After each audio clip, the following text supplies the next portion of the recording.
E se eu dissesse que as maiores intervenções de Deus na sua vida podem parecer apenas coincidência? Você já viu alguém dizendo assim, foi pura sorte? Mas e se não foi? E se Deus estivesse agindo silenciosamente nos bastidores sem que ninguém percebesse? No livro de Esther, esta jovem órfã se torna rainha do maior império da terra. Um homem escuta uma conversa, aparentemente por acaso, uma noite de insônia muda o rumo da história. Coincidências ou evidências de que Deus está dirigindo cada detalhe? Neste estudo, vamos descobrir porque o nome de Deus nem sequer aparece no livro de Esther, e ainda assim sua mão está presente em cada página. E talvez, ao terminar este vídeo, você também consiga enxergar que Deus está conduzindo detalhes da sua própria vida, preparando você para um tempo como este.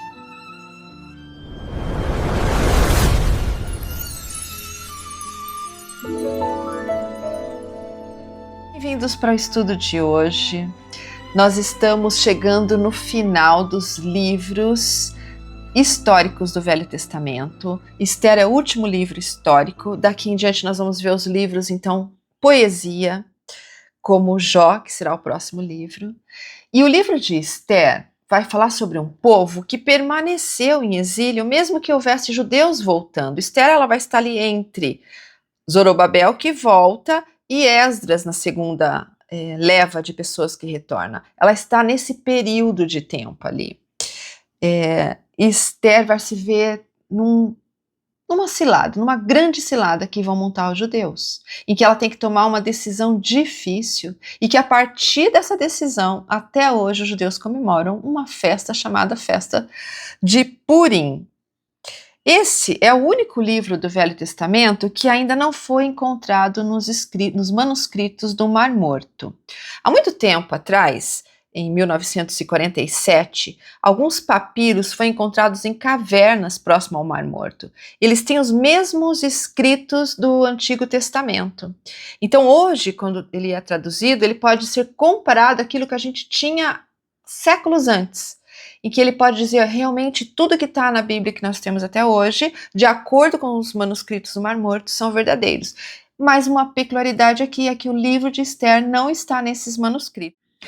Muitos estudiosos sugerem que certos elementos da história parecem ser exagerados e não devem ser tomados como história literal. No entanto, o Vem e Segue-me coloca esse livro aqui para estudo, porque ele é rico em princípios, para que a gente possa trazer para a nossa vida. Eu gosto de vê-lo aqui, porque ele é o segundo livro em que leva o nome de uma mulher. Ruth é o primeiro, e Esther vai ser o segundo. E é uma história de uma jovem que tem que tomar decisões difíceis, de forma corajosa.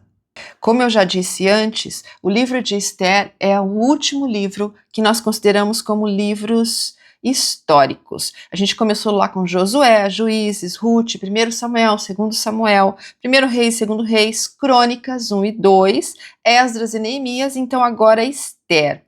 Existem outros livros adicionais que nós não adotamos na Bíblia atual que conhecemos, da forma como ela foi traduzida, que poderia ter sido incluído Tobias, Judite, 1 Macabeus e 2 Macabeus. Isso está presente em algumas Bíblias como textos apócrifos, que nós não usamos atualmente, mas que é rico também em história para a gente entender esse contexto dos judeus em exílio e antes do exílio.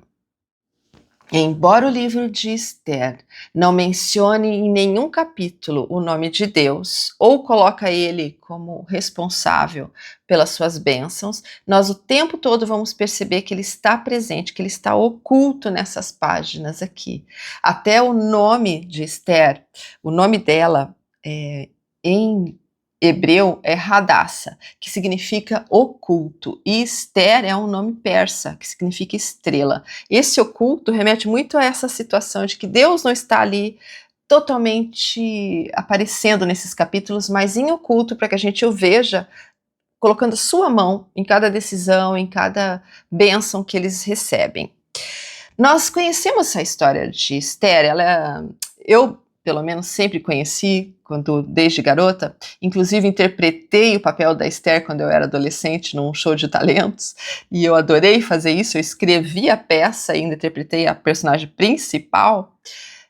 Estudando esse livro essa semana, eu fiquei pensando que damos pouco valor a um papel que também é protagonista dessa história, que é de Mardoqueu. Mardoqueu era tio ou primo de Esther, isso não está bem explícito ali na leitura das escrituras, mas ele vai colocar aqui um princípio e um modelo a ser seguido de virtude, de coragem, de obediência, que a gente pode usar para nós na nossa aplicação diária. Mardoqueu, ele se vê em situações em que as suas decisões, de uma forma direta ou indireta, abençoam outras pessoas. Olha o que acontece. Vou fazer um breve resumo da história que está nas escrituras de Esther e depois a gente vai retomando parte a parte para reconhecer esses princípios. O rei Assuero é um nome hebraico para o rei Xerxes, e Xerxes é um nome grego para ele, e existe ainda um nome persa para ele. Ele tinha uma rainha chamada Vasti, e ele estava dando uma grande festa, ele era muito festeiro, ele deu uma festa de 180 dias, e trouxe todos os povos estrangeiros de todas as províncias de perto. Realmente foi uma reunião estrondosa que o rei Xerxes vai fazer. E nessa reunião, quando ela termina, durante 7 dias, todos aqueles que ainda permaneceram na cidade, ele chama para um grande banquete. Então, sabe aquilo que não termina nunca? Aquele que não gosta das festas que termina? Ele chama para esse banquete. E ele mostra a sua suntuosidade do palácio, ele mostra suas riquezas, seus tecidos finos, as escrituras narram isso. Diz que eles bebem vinho em copos de ouro, em vasos de ouro, tudo isso para mostrar o seu grande poder. E dado o momento, enquanto estavam muito altos de vinho, ele pede para que seu mensageiro chame a rainha Vasti. A Vasti estava recolhida em sua parte do palácio com algumas amigas, que eu imagino que fazia parte desse povo que estava ali durante esses 7 dias ainda na cidade. E ela se recusa a ir se encontrar com Assuero. Ele chama várias vezes e ela se recusa. Tudo que ele queria era mostrar a beleza da rainha. Na verdade, ostentar a bela rainha que tinha. Tem estudiosos que acreditam que tudo que o rei queria na realidade era mostrar a rainha não de uma forma afetuosa, mas de uma objetificação da mulher. E alguns acreditam ainda que ele iria mostrá-la nua aos outros. Joséfo, narrando essa situação, ele fala que Vasti não quis ir porque era contra a lei que a esposa fosse mostrada a estrangeiros. Eu não sei se vocês lembram disso quando a gente estudou Abraão e Sara. Quando os anjos vêm visitar Abraão para anunciar de que ele seria o pai de grandes nações e que Sara conceberia dali 1 ano, Sara ouvia escondido isso, porque ela não poderia se apresentar diante de estrangeiros. Eu não sei se é essa mesma lei, porque você vê que nós estamos falando de coisas que aconteceu muito tempo antes aqui, com Xerxes e Vasti. Mas Joséfo cita isso, que Vasti não quis ir porque ela não queria ir contra uma lei que proibia que as esposas aparecessem diante dos estrangeiros. O fato é que ela nega, e isso causa um grande mal-estar entre os homens, os governantes que estavam com Xerxes, que então ele fala assim, o que eu faço com essa rainha? Aí um dos seus conselheiros diz, olha, isso não é um problema só da rainha. Na verdade, se você não tomar alguma posição agora, todas as esposas não vão mais obedecer aos seus maridos. E isso foi muito triste, porque ele ouve essas pessoas e acaba mandando embora a rainha Vasti. Mas isso a gente poderia dizer assim, mas isso foi só uma coincidência que isso aconteceu e então Assuero, Xerxes, toda hora eu vou ficar trocando isso aqui, vai conhecer Esther? Não existe coincidências.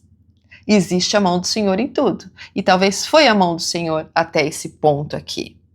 Então, depois que Xerxes despede Vasti, manda ela embora, eles começam a se preocupar quem seria a próxima rainha. Então lançam um decreto que todas as moças belas, diz as escrituras, deveriam se apresentar para que o rei dali escolhesse sua nova rainha.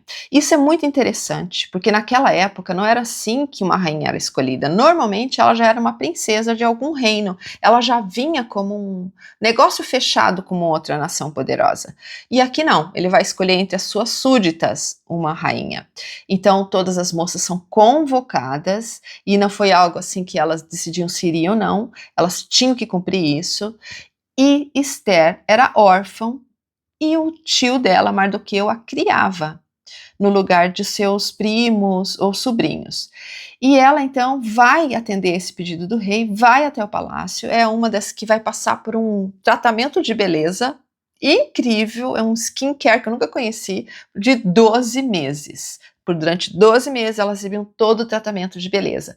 E as escrituras falam que ela chamou a atenção do eunuco-chefe que prestava esse serviço ao rei, porque ela tinha uma graça que chamava a atenção dele. Ela era uma preferida desse eunuco. Eu acho que ela ganhou mais coisas. Inclusive, diz que ela tinha 7 servas que a servia. Então, num dado momento em que passou esses 12 meses de preparação em beleza, elas começaram a se apresentar uma a uma ao rei, e ele então achou, diz as escrituras, amou mais Esther do que as outras, e ela é escolhida rainha, e ainda assim Mardoqueu ficava seguindo nos portões, o tempo todo olhando e se comunicando com ela, e nesse momento ele diz para ela, não revele que você é uma judia, e ela faz isso, até que, agora então podemos entrar na história de Mardoqueu, que ele vai crescer como personagem aqui, ele estando nos portões do palácio, e essa era uma posição que a gente pode acreditar que ele tinha até uma posição meio que oficial por estar ali nesse momento de proteção do rei,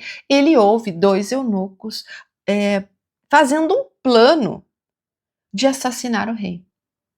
E ele vai dizer isso para Esther, e Esther vai levar essa situação para o rei, e ele vai ficar um grau mais conhecido ali. Não sei o quanto que isso trouxe de privilégios para Mardoqueu, mas já mostrou sua integridade. Ele tinha o interesse de fazer o que era certo.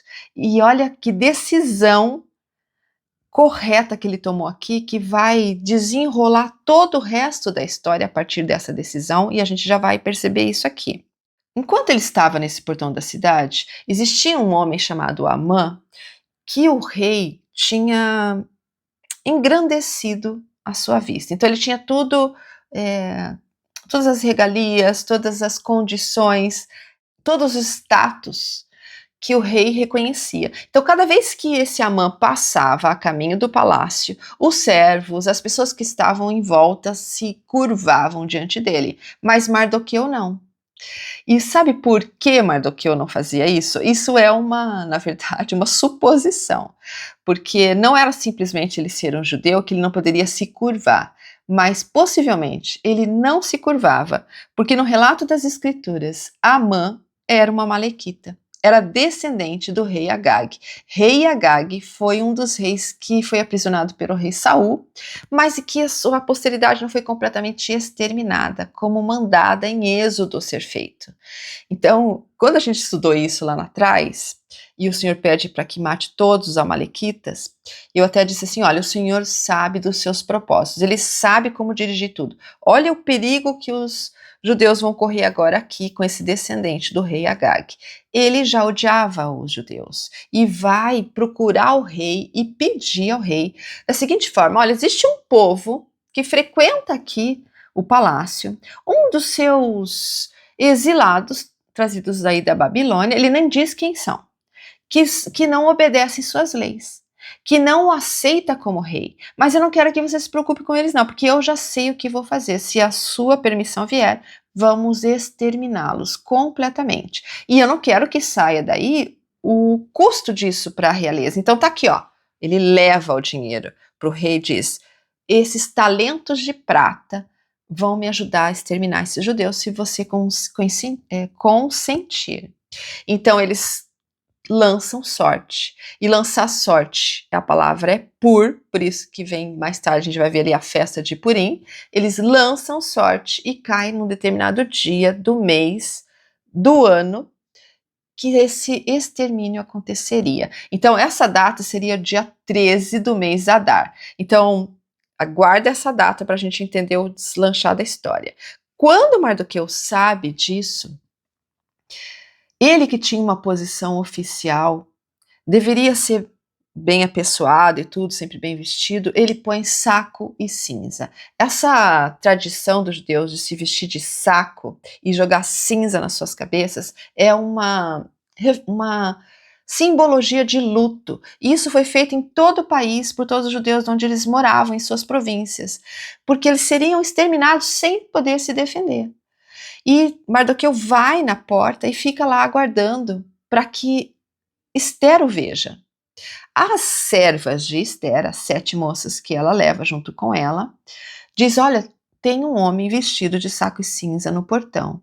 E ela vê que é Mardoqueu, e ela pede para a serva então levar roupas novas para ele, e ele não aceita. Então ela pede que seu eunuco, que servia na sua casa, fosse até ele e perguntasse o que está acontecendo. E ele vai dizer: existe um mandato de que todos os judeus sejam mortos. Essa é uma atitude corajosa de Mardoqueu pela segunda vez aqui. Por isso eu acho que esse personagem tem que estar aqui, essas escolhas que ele fez.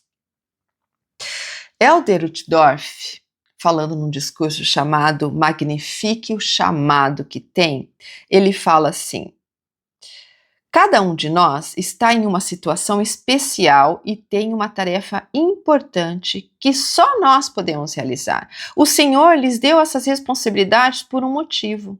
Há pessoas e corações que só vocês conseguem tocar e influenciar. Talvez ninguém mais possa fazê-lo da maneira que vocês podem fazer. Completaria aqui. E de fato, se voltarmos a memória para as situações em que vivemos na nossa vida, não é a mera coincidência que estamos vivendo em determinada cidade, em determinado bairro, em determinada ala, convivendo com determinadas pessoas. É como se fôssemos peças de um grande tabuleiro sendo movidas para que aquele propósito seja executado. Tem uma história que eu achei incrível, que eu quero compartilhar aqui com vocês para ilustrar melhor ainda essa situação de Mardoqueu, do Elder Bednar. Elder Bednar fez um discurso no CTM de Provo entre 2009 e 2010, aos missionários que estavam se preparando para sair para o campo. E ele fala sobre reconhecer o Espírito Santo e a influência do Espírito nos trazendo revelações. Mas ele vai contar uma história que ele vivenciou enquanto ele era um missionário na Alemanha Ocidental, logo após a Segunda Guerra Mundial. Eu nem sabia que Elder Bednar tinha servido na Alemanha, muito menos numa Alemanha dividida ainda, que são muitos anos atrás que isso aconteceu. Ele conta que determinada noite ele recebe um telefonema de um tal Elder Packer e ele diz assim: eu queria falar com o presidente. Ele fala: o presidente não está aqui, como que eu posso ajudar você, Elder Packer? Ele achando que ele era um dos missionários que servia na missão. E ele fala assim: aqui é o Elder Packer, do Quórum dos 12. Daí ele: esse Elder Packer, né? Isso é interessante, que ele começa contando essa história, e antes ele dá um contexto, que ele conta que ele estava numa reunião de presidentes de estaca, quando Elder Packer está falando nessa conferência. E teve um momento que todos os presidentes de estaca vão cumprimentar Elder Packer. E foi instruído eles assim: ó, vocês chegam lá, diz o nome de vocês, onde vocês servem e saem rapidamente. Então ele chegou, cumprimentou, disse: eu sou presidente Bednar, eu sou do Arkansas, e ele fala assim para o presidente Packer: Elder Packer, tenho certeza de que o senhor não vai se lembrar disso, mas em 1972 eu era um missionário no sul da Alemanha. O senhor estava viajando de Berchtesgaden para Munique, para pegar um avião para Berlim, a fim de cumprir uma designação. Quando ele fala isso, Elder Packer lembra exatamente quem ele era e diz: você é aquele missionário. Então, voltando à narração primeiro que eu comecei aqui, Elder Bednar recebe esse telefonema pedindo que vá buscá-los no aeroporto. Quando Elder Packer vai fazer essa designação na Alemanha, ele vai inclusive com o presidente Monson, que na época eram do Quórum dos 12 também, eles vão uma designação de presidir numa conferência de estaca que seria em Berlim Ocidental. Eles estavam em Munique nessa situação e eles iriam pegar um avião para Berlim. Ele conta, isso já, o presidente Pecker agora contando num discurso que ele fala, um discurso, eu não lembro exatamente o nome, mas é 20 marcos, alguma coisa 20 marcos. E ele fala assim, ele dando a seu lado da história, que eles foram para o aeroporto, ficaram horas no aeroporto, o voo não saiu, já eram 22 horas da noite, tinha uma neblina muito baixa, até que informaram que o voo realmente não sairia naquela manhã e ele precisava viajar à noite para estar no dia seguinte em Berlim. Então ele chama o escritório da missão, fala com o Elder Bednar, porque o presidente da missão não estava na cidade na época. Então o Elder Bednar vai buscá-los no aeroporto, leva até a casa da missão, diz que eles abrem uns enlatados, preparam uma refeição rápida e à meia-noite sairia um trem para Berlim.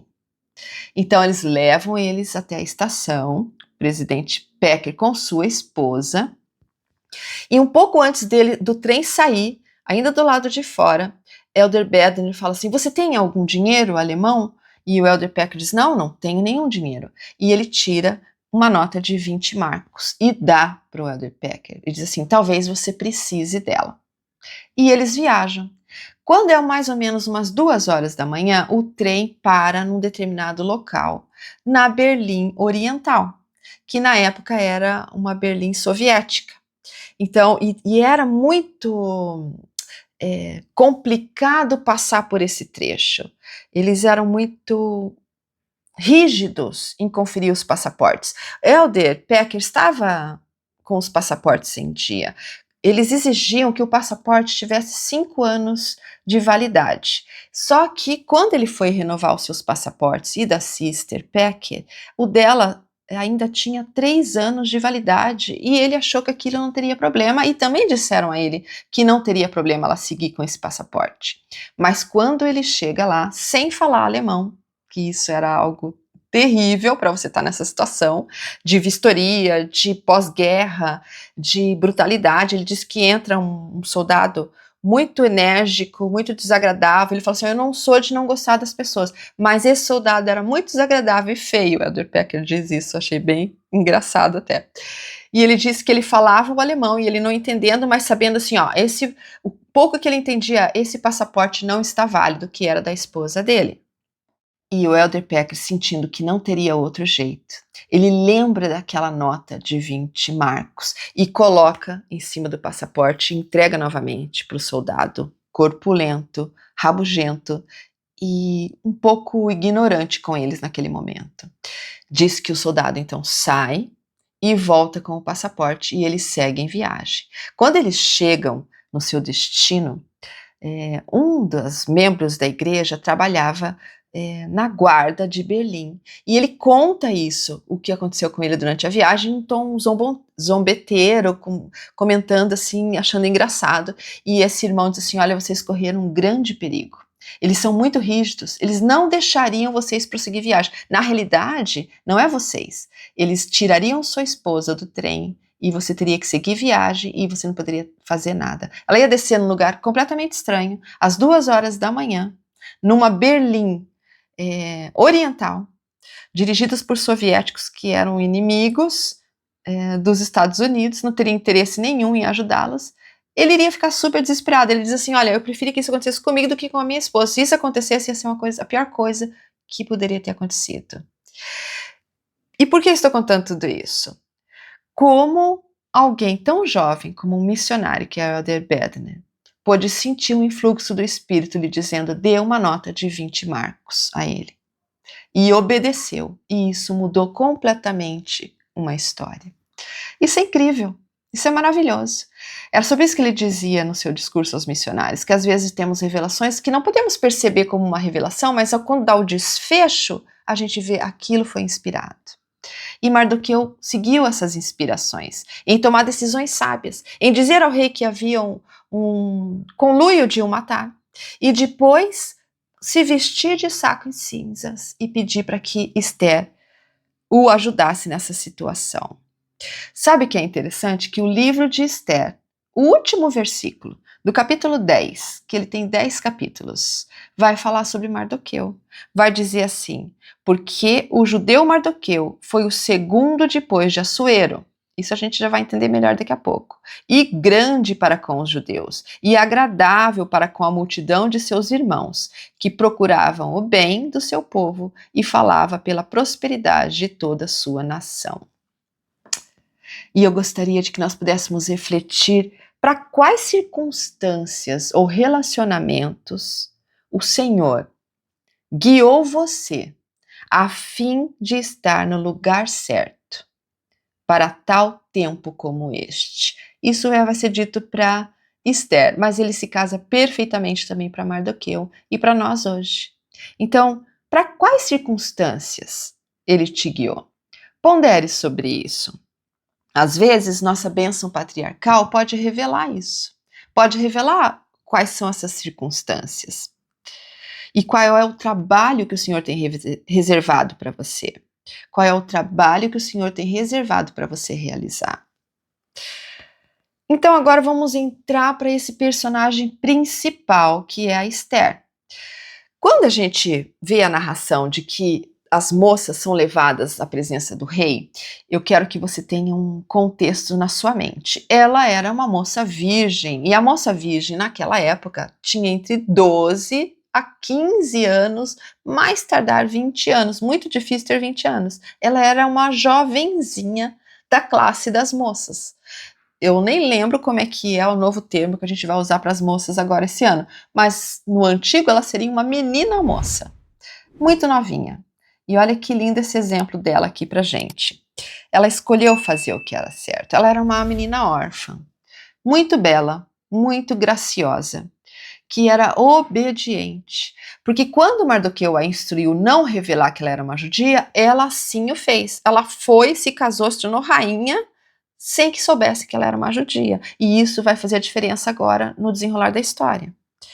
Quando Esther termina os 12 meses de preparação de beleza, na cultura persa, essa moça poderia escolher o que ela quisesse levar com ela junto. Porque o que aconteceria? Imagine que eles tinham lá 50 moças para ser apresentada ao rei.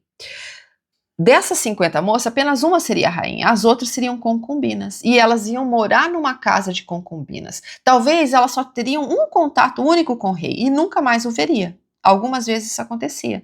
Então elas poderiam levar o que elas quisessem de riqueza, então todas as joias, todas as riquezas que elas ganharam nesse um ano, elas podiam levar junto. E Esther diz, não, para mim tá tudo bem, eu não quero nada, e ela seguiu com as suas servas, que eram 7 servas. De verdade, eu já ia ficar feliz em ter 7 servas. E ela era uma menina corajosa, e isso a gente vai estudar um pouquinho agora. Ela vivia na cidade de Suzã. Suzã era como se fosse a capital da Pérsia. Ela era a capital do Império Persa, muito mais do que simplesmente do país. Ela estava localizada a 325 quilômetros da Babilônia. E também é a mesma cidade onde Neemias vai ter contato com o filho do rei Xerxes aqui, o rei Ataxerxes.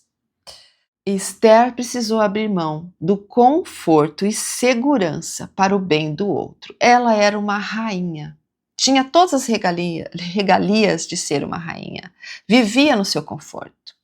Quando Mardoqueu chega no seu portão de saco e cinza e diz para ela, nosso povo corre perigo de vida, ele a coloca em xeque, numa situação que ninguém vai querer correr. O que aconteceu é o seguinte, ele pede para que ela intervenha pelo povo e vá até o rei. Mas Esther não podia simplesmente chegar e se apresentar ao rei. Ela deveria ser chamada para isso, mas não tinha tempo hábil para isso. Eu não sei quantos dias ainda tinha até que o extermínio acontecesse. Imaginando daqui uns 10 dias, ela não tinha esse tempo, porque ela vai dizer assim, faz 30 dias que o rei não me chama na sua presença. Então ela diz assim, eu não sei quando ele vai me chamar. Em Esther 4:13, Mardoqueu vai dizer o seguinte, então disse Mardoqueu que tomassem a dizer a Esther, não imagines na tua alma que escaparás na casa do rei mais do que qualquer outro judeu. Porque se de todo te calares nesse tempo, socorro e livramento de outra parte sairá para os judeus, mas tu e a casa de teu pai perecereis. E quem sabe se para tal tempo como este chegastes a este reino? Aqui está a frase-chave da nossa aula de hoje. Vou voltar a algumas frases anteriores. Ele fala assim: não pense que se você ficar quieta e não falar nada, você vai se salvar. Uma hora iam descobrir que ela era uma judia e iriam matá-la. Não teria como fugir disso. Mas eu acho interessante que ele fala ali no versículo 14: por mais que você se cale, de algum jeito o Senhor vai livrar os judeus. Seja hoje, seja amanhã, seja outro dia, ele vai dar um jeito de resolver isso. Isso me lembra, irmãos, que o Senhor não precisa de nós para trabalhar no reino dele. De verdade, ele não precisa de nossas decisões de servi-lo. Ele pode arrumar qualquer outro meio para isso, mas ele nos dá a oportunidade de servi-lo. Já colocou essa perspectiva nas coisas que fazemos? Ele nos dá a oportunidade de termos um chamado, de sermos pai e mãe, de sermos missionários, de sermos um instrumento nas suas mãos para executar algum serviço.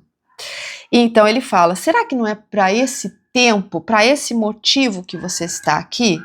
E mesmo ela sendo muito jovem, ela vai ponderar sobre isso. Elder Resband, falando sobre isso, ele vai dizer assim: a mão do Senhor está orientando vocês.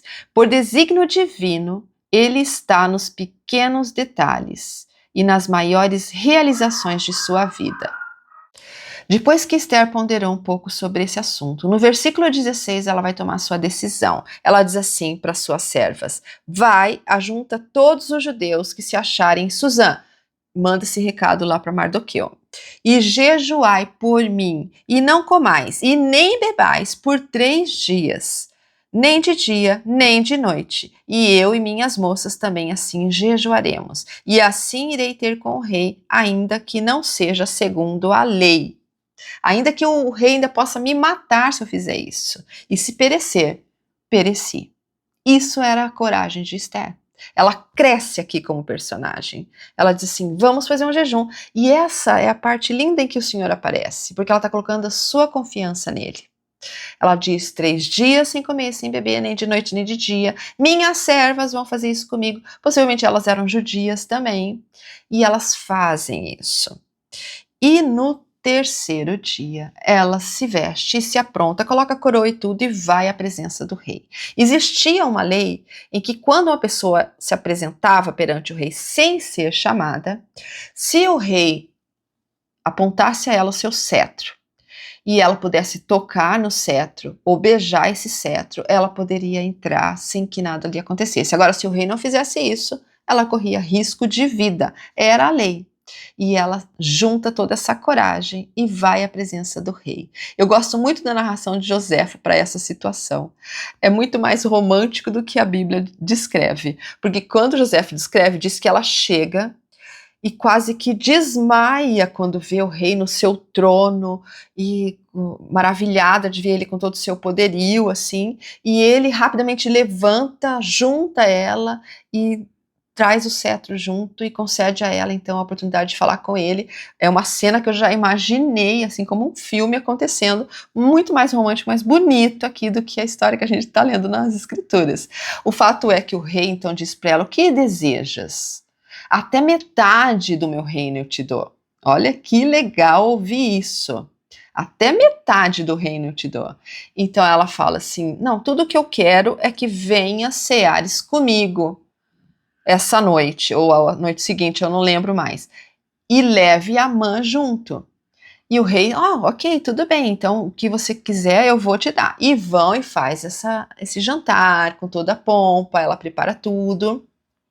E o rei, já ansioso, inquieto, diz: o que você quer? Pode me pedir. E ela então faz um segredo, diz: não, na manhã, eu quero que você venha amanhã de novo, então amanhã eu vou revelar. Isso é um suspense que ela vai criando nele. Achei interessante essa forma dela, dessa estratégia dela fazer com o rei, porque cria nele já uma disposição a fazer o que ela quer, esse suspense. E no dia seguinte, então, ela vai revelar o motivo por que ela o traz ali. A história vai ficando cada vez mais interessante. E a gente entendendo os princípios presentes nela, eu quero trazer o terceiro personagem aqui, que é Amã. E falar um pouquinho do orgulho e da ira que pode nos levar à ruína. Assim como Mardoqueu percebe que o Senhor o coloca em situações em que ele pode abençoar outras pessoas, que Esther teve a coragem de ajudar o seu povo e reconhecer que ali existia uma missão para ela dada ao Senhor, Amã vai ser o exemplo de orgulho e ira que a gente pode estudar aqui e tentar afastar de nossas vidas. No capítulo 3, versículo 5, para a gente entender esse personagem, diz assim: vendo, pois, Amã que Mardoqueu não se inclinava nem se prostrava diante dele, Amã se encheu de furor. Olha já ele crescendo aqui de raiva. E como isso vai sustentando seu personagem. Versículo 6 do mesmo capítulo.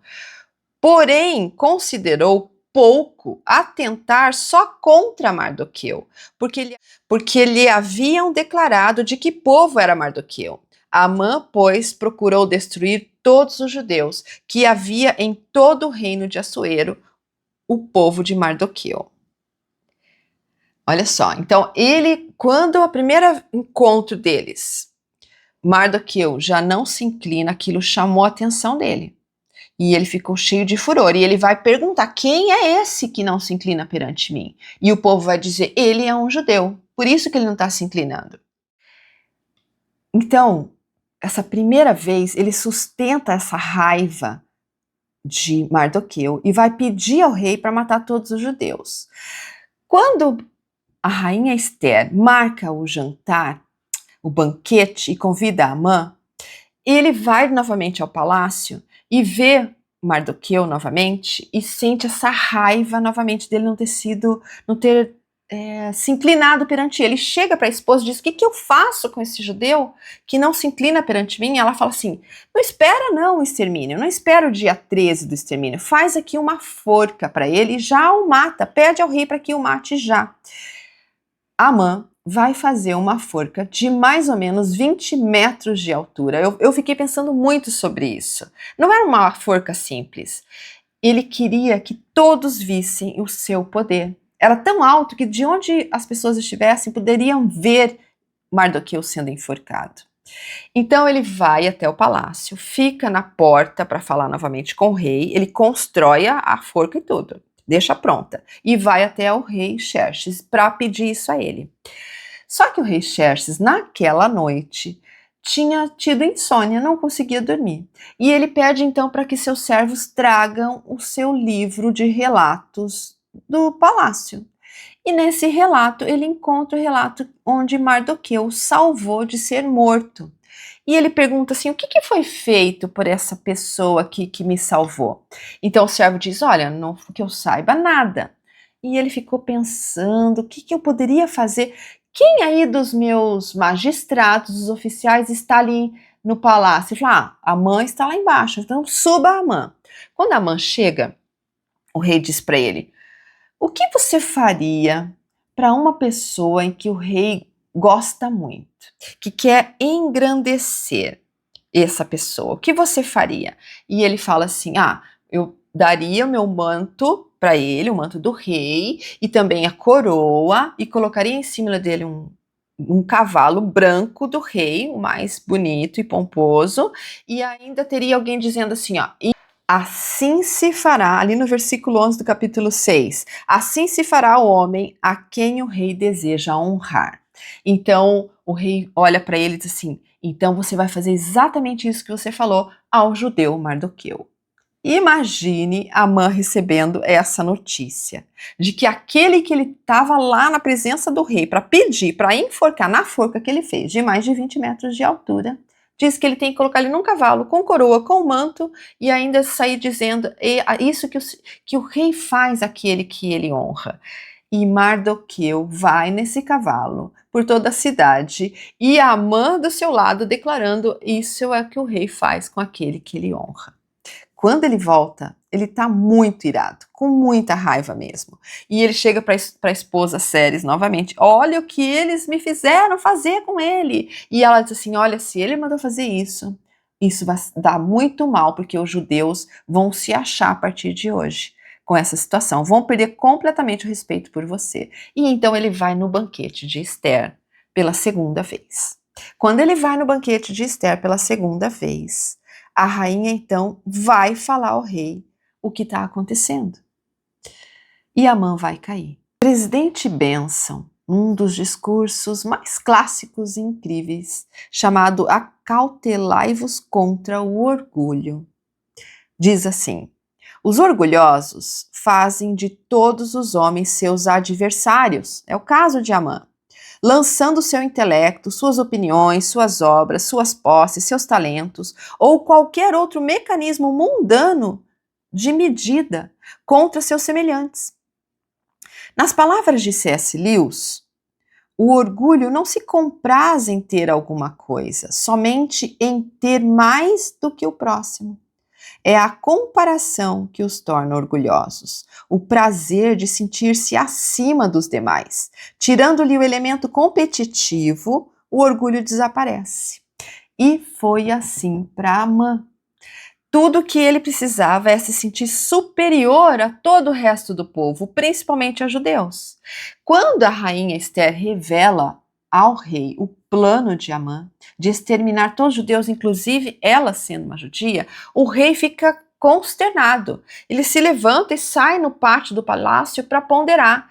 Quando ele volta, Amã está desesperado. Ele cai em cima da rainha para implorar perdão dela, e o rei entra e vê aquela cena e diz assim: como assim você também vai atacar minha própria rainha na minha frente? Então ele chama seus guardas e diz: o que vamos fazer com esse homem? E ele fala assim: olha, ele construiu uma forca ali na frente da casa dele. Então o rei diz: leve-o e o enforque lá. E é isso que vai acontecer com Amã. Ele vai ser enforcado na própria forca, no seu próprio orgulho. Ele construiu a sua própria ruína. Nós sabemos que o livro de Mórmon foi derrotado ou destruído muitas vezes por conta do ciclo do orgulho. Todas as vezes que eles ficavam bem, ficavam orgulhosos, então caíam. E assim é conosco. Acautelai-vos contra o orgulho. Estudem esse discurso. E se você acredita que as escrituras podem nos ajudar a sabermos qual a melhor forma de lidarmos com nossas vidas, comenta aqui nos comentários, dizendo se você acredita nisso. Essa parte do livro de Ester vai se encerrar com a festa de Purim. Quando Ester consegue desbaratar todos os planos de extermínio dos judeus, e era um extermínio tal como foi na época de Hitler, que proclamou o extermínio dos judeus, isso estava previsto para acontecer lá, na época de Ester. Quando ela consegue acabar com tudo isso, e ela consegue, através do rei, não tirar a lei que iria continuar com o extermínio, porque o rei não poderia voltar atrás da sua palavra, o rei então dá uma outra carta, que foi levada a todas as províncias, de que os judeus poderiam se defender nesse dia, de seus inimigos. Então ninguém mais tinha coragem de enfrentar os judeus. E todos aqueles que tiveram coragem, os judeus pegaram armas e se defenderam. E morreu muitas pessoas nessa época. Tanto que chegou no dia 13, eles se defenderam, e daí no dia 14, que seria, por exemplo, amanhã, o rei diz: e agora o que você precisa mais, Ester? E ela diz assim: ó, me dê também o dia de amanhã de defesa, para que realmente nenhum inimigo venha contra o povo judeu. E no dia 14 também, os judeus puderam se defender. Passado esses dias, o dia 15 e até o dia 14 é lembrado entre os judeus como o dia de Purim, é um dia de festa. Diferente de todas as festas judaicas, essa é uma festa alegre, não de tristeza, como a Páscoa, para lembrar de todo o êxodo ou dos tabernáculos. Ela aqui é uma festa de alegria, onde os judeus vestem-se de fantasias, chamam os amigos e diz que até hoje eles comemoram esse dia, com comida, música e muita festividade. E nessa parte dessa festa, na sinagoga, onde a história de Ester é lida e reencenada. Algumas pessoas dizem que ela é lida até 2 vezes. E aqueles que ouvem a história, muitas vezes abafam qualquer menção sobre Amã, com vaias, assobios e barulhos. E quando o nome de Mardoqueu é lido, todos aplaudem. Isso acontece com aqueles que trocam seu bem-estar para o bem-estar dos outros. Esther e Mardoqueu são lembrados até hoje assim. A história de Esther nos ensina que Deus raramente age por acaso. Mesmo quando seu nome não aparece nas páginas do livro, sua mão estará presente em cada detalhe. E talvez essa seja uma das maiores lições de Esther. O Senhor continua conduzindo a história daqueles que confiam nele. Elder Neal Maxwell, certa vez, disse o seguinte falando sobre coincidências: sou muito grato por uma parte da mortalidade que às vezes negligenciamos, os entrelaçamentos de nossas vidas. Reconheço a mão do Senhor nessas intercessões. Alguns aqui já me ouviram dizer que uma das razões pelas quais nos amamos no reino é que nossas amizades não são amizades de iniciação, mas sim amizades de retomada. Quantas pessoas temos o sentimento de já conhecer e podemos então fazer parte da vida delas e fazer a diferença na vida delas. Assim como Esther, o Senhor também nos coloca em lugares e momentos específicos para abençoar outras pessoas. Às vezes pensamos que nossa presença em determinado lar, trabalho, igreja ou amizade é apenas coincidência. Mas do ponto de vista de Deus, pode ser um chamado. Foi assim com a mulher junto ao poço de Samaria. Para muitos, era apenas mais um dia, mas Jesus sabia exatamente onde ela estaria. Aquele encontro transformou sua vida e ela saiu correndo para anunciar o Salvador à sua cidade. Uma mulher que se sentia esquecida tornou-se um instrumento nas mãos de Cristo para levar muitos a Ele. Talvez o Senhor esteja fazendo o mesmo com você. Talvez exista alguém esperando uma palavra que só você pode dizer, um abraço que só você pode oferecer, um testemunho que só você pode compartilhar. Você pode ser a resposta da oração de alguém. E por isso que fazer a coisa certa exige coragem. A coragem de Esther não salvou apenas um povo, ela apontou para o verdadeiro libertador. Séculos depois, Jesus Cristo demonstraria a maior coragem de todas ao entregar-se voluntariamente. Graças a Ele, não fomos apenas poupados de um decreto de morte, recebemos a esperança da vida eterna. Por isso, ao fechar o livro de Esther hoje, não pergunte apenas quem foi Esther, mas para quem o Senhor me enviou. Porque talvez você tenha chegado exatamente onde está, para um tempo como este. E quando você decidir seguir Jesus Cristo com fé e coragem, descobrirá que a mão que guiou Esther também está guiando você. De todo o coração, desejo que você possa encontrar essa missão na sua vida para que ela faça maior sentido do que tem feito atualmente. Obrigada por me ouvir, obrigada por estar aqui e espero vocês na próxima semana. Até lá!